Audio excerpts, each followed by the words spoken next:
But you could actually, if you deduct, the mathematical advantage of recency, then you could actually make a case that Ali was the bigger star. You know what I'm saying? Like Ali has another 20 years of history where people have forgotten. We're still talking about Muhammad Ali. People still talk about that motherfucker. You know what I mean? In his prime, can you imagine, Jimmy? This is when I asked what 3 people you would like to sit down and dinner with. I was shocked you didn't pick Muhammad Ali. You picked Hitler over Muhammad Ali. I was shocked by that because you know how great it would be to have a meal with Muhammad Ali in his prime when he's talking. I don't think it would be. I think you would be watching the entertainer just put on a show, and I don't think it's that great of a show. What do you mean by that? Explain. Run with it. It's not like you're going to know. I mean, he's not going to open up to just some regular guy. I think it's kind of a flawed question unless you set down rules and they have to tell the truth and they have to. No. You have to sit down with the person with who they are and just hang out with that person. Like you what you're getting at is, it's always disappointing to meet your idols. You know what I'm saying? You meet the person that you're idol with, and it's disappointing because they're a regular person, and you expected them to be bigger than life. I think Ali in his prime would have superseded your expectations on what your favorite celebrity would be. His gab and his stories and his wit and his charm. And I'm not talking about during the Malcolm X years when you would be pissed off. You know what I'm saying? He went through a little period there where we went Nation of Islam, got a little bit angry. But even then it would be amazing. Even to sit there and have him at the dinner hammering on you about all the bad things that white imperialism would have done, that would be fucking amazing. I would love to be at dinner listening to Ali talk about, all the horrible things white people have done. And because I don't identify as white, so that'd be fine with me. With the jacket on? What do you identify with as? I don't know, man. I've never really identified. I've never really. You should. I've never really identified as Jack. You told me that really earlier. fit in with anyone, but all of us, by the way, everybody in history. At least this is the theory. We don't know this, but theoretically, there was a cataclysmic event a long time ago where there was a massive volcanic eruption. Do you guys remember like 2 months ago where there was that huge nuclear explosion looking thing in the Pacific and you could see it from space, but it was a volcano? Do you guys remember? No. There was a huge volcanic eruption. Let me pull it up. I'll actually show you. A volcanic eruption in my bathroom. No, I'm being serious. Do you guys actually watch the news? Not the news, but do you guys follow it?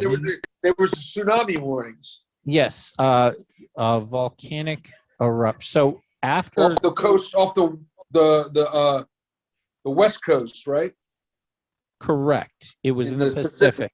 Thank you, Jimmy. Thank you. I mean, I was like, Jesus Christ, that was a huge story, and the video of it is a fucking huge story. What? It's a volcano. Well, it's not just a volcano, Jim. Let me show you. I'm going to show you. I show you.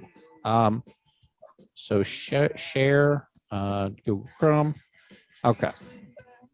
Let me pull it up so we can actually show. Not like anybody's watching, but here's the actual.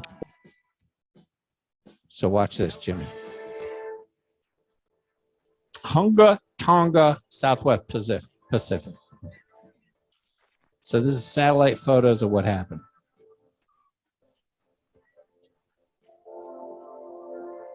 Are you ready? It's crazy.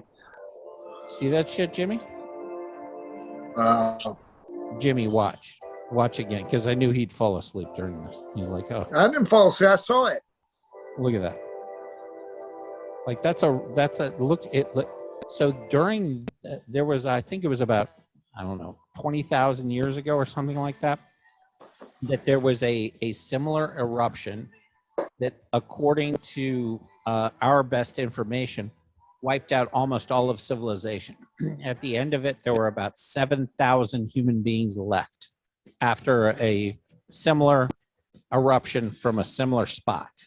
So imagine you and I went to O'Connell. We had what, 1,300, 1,400 people there. Right. About 5 times that many people were left in the entire world. So we were all at that point limited as people. And then from then, people sort of left that area, grew. And when was this? 17,000 years ago, 20,000 years ago. I got to look it up, but let's just say 20,000. And that's not part of the fact check because, again, I don't know exactly. So people went from there, and people that went Nordic became white because they needed vitamin D and their skin needed to adjust. The Russians, went there and they needed to be white. People went to Africa, became black because they could absorb the sun and, they had plenty of vitamin D. They didn't need to attract it. So basically all of us kind of come from the exact same place. Human beings are all the exact same. At the end of the day, when our bones are found, we're pretty much the same people. They try to make the whole skin differentiation, but really that's just a matter of people moving to different areas after a major catastrophic event. So basically eliminates racism, which is probably why it's not really taught, because we're all related. You know what I'm saying? Yeah. I mean, and it sort of ruins the whole racism thing. Racism is worth a lot of money. You can't just be like, hey, we're all the same, we're all together. Yeah, that's not good. That's not good business. It's not a good business model. I don't. So Jimmy, what topics do you have? I know you have some topics to discuss. What do you got?